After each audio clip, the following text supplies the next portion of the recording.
얼마 전 경제협력개발기구 OECD에서는 처음으로 디지털 정부 평가를 실시했습니다. 여기서 자랑스러운 소식 하나가 전해졌죠.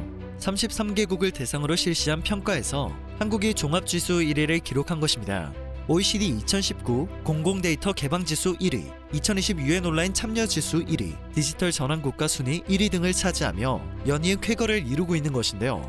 OECD 사무국은 보고서를 통해 한국이나 영국처럼 상위권을 차지한 국가들의 경우 정부 정책 중심의 디지털 정부를 두고 범정부적 개혁을 적극적으로 추진하고 있다며 이번 평가는 이런 사실을 반영한 결과라고 설명했습니다. 올해 일본은 코로나 대응 과정에서 행정의 문제점을 직면한 바 있습니다. 스가 총리는 취임 이후 급히 디지털청을 신설했죠. 현재 스가 정권은 일본에 뒤처진 디지털 현실을 혁신하겠다는 목표로 유엔이 발표한 2020 세계전자정부 순위에서 1위를 차지한 덴마크와 3위 에스토니아를 롤모델로 참고하고 있습니다. 하지만 일본에서는 이렇다 할 변화가 전혀 감지되지 않고 있죠. 이를 두고 수많은 전문가들은 덴마크와 에스토니아를 본보기 삼은 것부터 잘못된 단추를 끼운 것이라고 말하고 있습니다. 가장 큰 이유는 국가의 규모가 다르다는 것입니다. 대표적으로 인구수만 보더라도 엄청난 차이를 확인할 수 있습니다. 때문에 일본에서는 한국을 본보기로 삼아야 한다는 주장이 제기되고 있는 상황인데요. 스가 정권은 한국의 디지털 행정을 인정하지 않겠다는 듯 주장을 애써 무시하고 있습니다.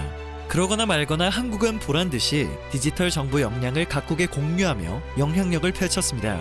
한국이 유엔 개발 계획과 화상회의를 열어 카자흐스탄과 우즈베키스탄, 키르기스스탄, 타지키스탄, 조지아 등 신북방 7개국을 대상으로 디지털 정부 역량 개발 협력 사업을 논의한 것입니다. 뿌듯한 점은 유엔 개발 계획이 한국 디지털 정부의 우수성을 인정하고 화상회의를 먼저 제안했다는 겁니다. 한국은 회의를 통해 최근 발표된 OECD 디지털 정부 평가 결과와 디지털 행정에 대한 내용을 공유했다고 합니다. 디지털 정부 선도국의 위상을 확고히 할 수 있었던 회의라는 평가가 나오고 있죠. 더불어 신북방 정책 대상인 나라에 노하우를 공유하며 협력을 다각화하는 계기가 된 상황입니다. 신북방 정책은 평화를 기반으로 유라시아 국가와의 협력을 강화하는 대륙 전략입니다. 한국 정부는 지난해 신남방 정책에 집중하는 행보를 보인 바 있는데요. 올해는 신북방 정책에 주력하고 있습니다. 신북방 정책으로는 해안과 대륙을 잇는 가교 국가의 정체성을 회복하는 효과를 얻을 수 있습니다.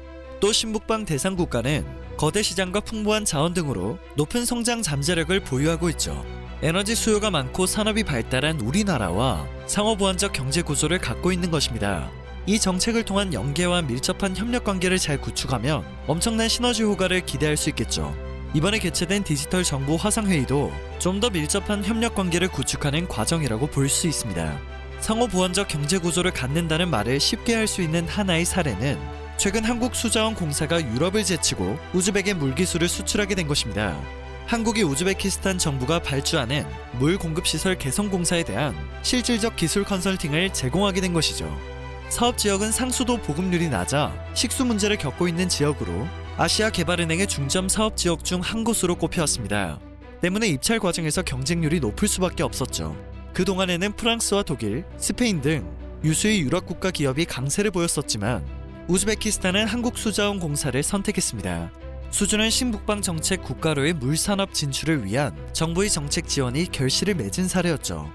신북방 정책의 2020년 추진 계획 중 가장 화두가 되었던 것은 수교 30년을 계기로 러시아와 FTA를 체결한다는 계획이었습니다. 협의는 하고 있지만 러시아가 미온적인 입장을 보여 진전되지 않았죠. 이에 따라 한국은 우선적으로 서비스와 투자, FTA 협상을 추진할 계획이며 한국과 러시아의 9개 다리 행동 계획에 집중하겠다는 방침입니다. 9개 다리는 철도와 전기, 조선과 가스, 북극 항로 등 9개 분야 협력을 뜻합니다. 9개 다리 계획은 이렇게 진행되고 있습니다. 문재인 대통령은 지난달 푸틴 대통령과의 통화에서 9개 다리 협력 사업이 성과를 쌓아나가기를 기대한다고 말했으며 서비스와 투자 FTA 협상 등 현재 진행 중인 협력 사안들도 조속한 진전을 거둘 수 있도록 함께 노력하면 좋겠다는 입장을 전했습니다. 이에 대해 푸틴 대통령은 공감을 표하고 아시아태평양 지역에서 한국은 러시아의 중요한 협력 파트너라고 답변했죠. 양 정상은 지난 30년 동안 한국과 러시아의 관계가 정치와 경제, 사회, 문화 등 다방면에서 크게 발전해왔다는 데 공감했고 수교 30주년 계기의 한러 상호교류의 해를 내년까지 연장하기로 합의했습니다. 상호교류의 해라는 의미가 연장된 것은 여러모로 계획을 이룰 수 있는 가능성을 높여준다고 볼 수 있겠네요. 코로나로 인해 많은 나라들이 국경을 폐쇄하고 통제하며 교류를 멈췄었기에 신북방 정책에도 큰 차질이 생길 것이라는 예상이 있었는데요. 예상을 뒤엎고 한국은 또 위기 속에 새기를 냈습니다. K방역이 지렛대의 역할을 하게 되며 더 활발한 신북방 정책을 펼칠 수 있었던 것입니다. 올해 신북방 정책의 마지막 계획은 북방 국가들과의 협력 분야를 더 다양화하겠다는 것이었는데요. 해당 계획 역시 굉장히 순탄하게 진행되고 있습니다. 특히 바이오와 의료, 헬스 뷰티 등 신산업 분야에 대한 한류 문화 확산을 중심으로 협력 분야의 폭이 넓어졌죠. 대륙과 해양을 연결하는 교란 국가를 위해서는 신북방 정책이 굉장히 중요합니다.